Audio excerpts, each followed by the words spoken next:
Salut à toutes et à tous, c'est Thomas. Aujourd'hui, j'ai décidé de tenter un truc. Ça fait plusieurs jours qu'il fait vraiment gris, mais gris déprimant quoi, gris mois de novembre. À la base, je voulais utiliser le 56 mm f1.2 que m'a envoyé Digiphoto pour faire des photos de nuit avec du gros bokeh qui tâche, etc. Mais ça m'a pas tenté. Je vous ai pas dit.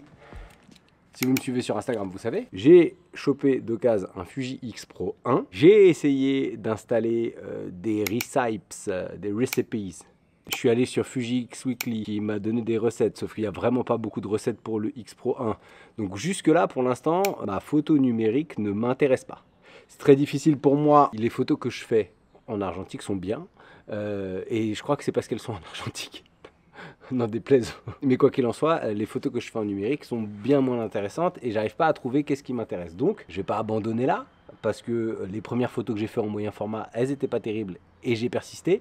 Donc là, c'est pareil. Je commence un peu à pratiquer avec cet appareil, donc il faut que je persiste. Donc je me donne cet exercice de me donner un thème et ce thème, ça va être monochrome. Et vu qu'il fait gris, et ben, je me suis dit que c'était une bonne thématique. C'est l'occasion de tester mon nouveau boîtier, c'est l'occasion de tester une optique qui m'a été envoyée par Digiphoto, donc c'est une occasion quoi. Voiture, oui, une marche arrière.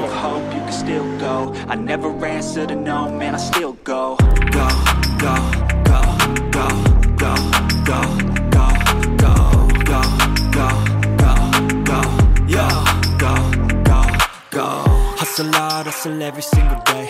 I'll be making moves till I'm buried in my grave. To the system, I don't wanna be a slave. I've been doing shit my way, or the highway. And in the driveway is a nice range. Cause I grind through the climb, I invite pain. You'll never hear me, bitch, nah, I don't complain. Just gotta flip the switch and you can go and obtain anything you want, anything you need. Your mind's got the key ingredient, it's belief. They'll deceive with the negativity, but I just slide right by that energy. Even when you feel low, you can still go. Even when you feel slow, you can still go.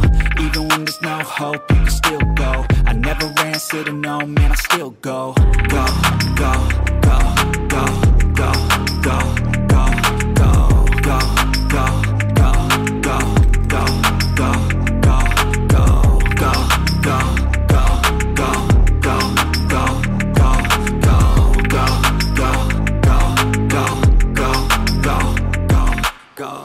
Alors évidemment, cette tentative n'a pas duré très longtemps. Je suis rentré chez moi. Pourtant, j'ai pu tester cet objectif pendant 2 semaines et même si j'ai pas fait de sortie photo spécifique pour l'usage de l'objectif, je l'ai un peu testé au quotidien et finalement, je trouve que c'est plus honnête de vous montrer l'usage multiple que j'ai pu en faire au cours de ces 2 semaines plutôt qu'un usage spécifique de cette optique dans des conditions spécifiques vu le prix de l'objectif. Je trouvais ça un peu biaisé de ne vous montrer des photos prises que dans un seul contexte.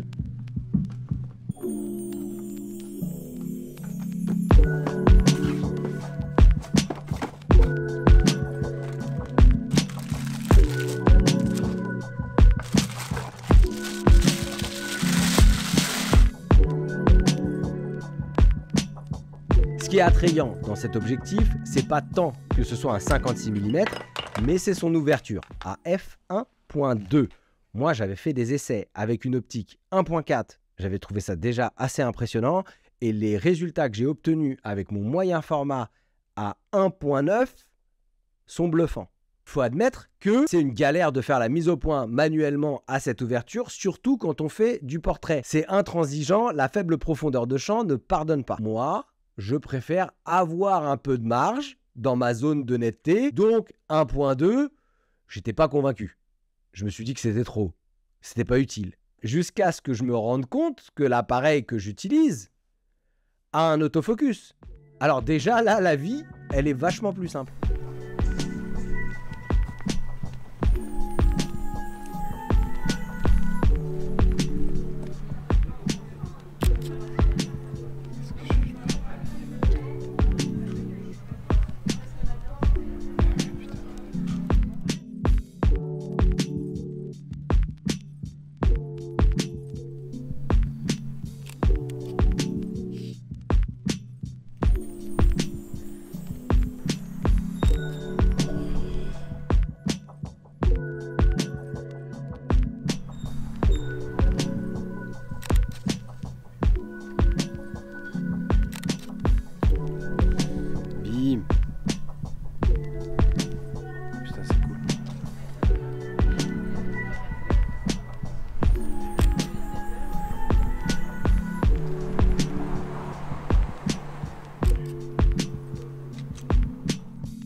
Ah bah, ça s'est éteint. Pour certaines de mes photos de mon chez-moi avec Cassandre et Jenna, le premier plan est adouci, mais genre terriblement, pour faire ressortir le sujet sur lequel on a fait la mise au point. Mais ça s'adoucit à un point que sur une des photos préférées que j'ai faites de Jenna, où elle est allongée sur le canapé, le premier plan est très très flou et c'est magnifique, alors que c'est une carafe isotherme avec un faux manche en bambou. Cette vidéo est soutenue par Digitphoto, que je remercie pour le prêt de cette optique et pour son soutien depuis presque 1 an. Utilisez mon code créateur ThomasApp quand vous passez commande sur le site. Ça soutient la chaîne et ça ne vous coûte rien. En plus, ils envoient des bonbons. Je suis invité aux journées portes ouvertes Promatos chez Digitphoto à la fin du mois de juin. On va y discuter argentique. Il y a des workshops qui sont disponibles avec Eric Gibaud et Loris Romano. Et il y a même possibilité de s'essayer au vlog avec Sony. Je vais clairement le faire, ce workshop. Surtout que Digitphoto organise un concours photo avec des prix argentiques à gagner. Genre, il y a 2 appareils à gagner, il y a des pellicules. Pour participer, c'est jusqu'au 30 juin sur l'adresse mail concourpromatos@digit-photo.com. Est-ce que je fais une faute ou pas? Non. Yes. Bref, de toute façon, je mets toutes les infos dans la description.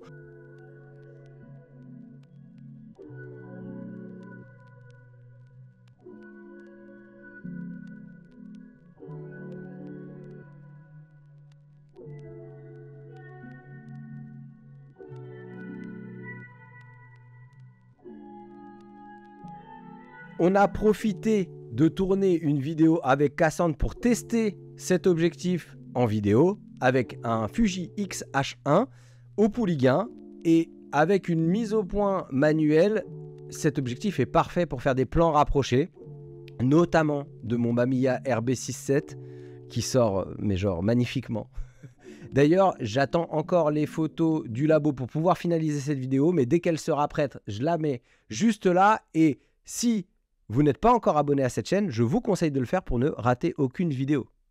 Je compte sur vous. Bon, alors, ce 56 mm, il est super. Je me suis éclaté avec. Parce que c'est le genre d'optique, j'ai pas le budget, moi, pour ce genre d'optique. Donc, les avoir 2 semaines pour les tester en photo et en vidéo, c'est un plaisir. Surtout en pleine journée, parce que à la limite, f1.2 le soir ou en intérieur, c'est un peu attendu.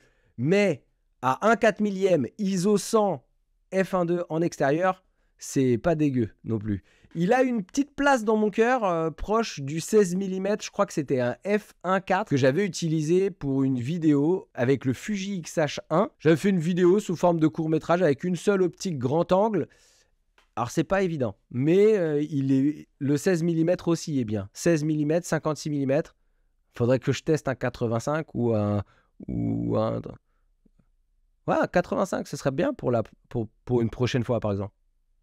On va faire ça. Je vais envoyer un message à Digitphoto pour savoir si...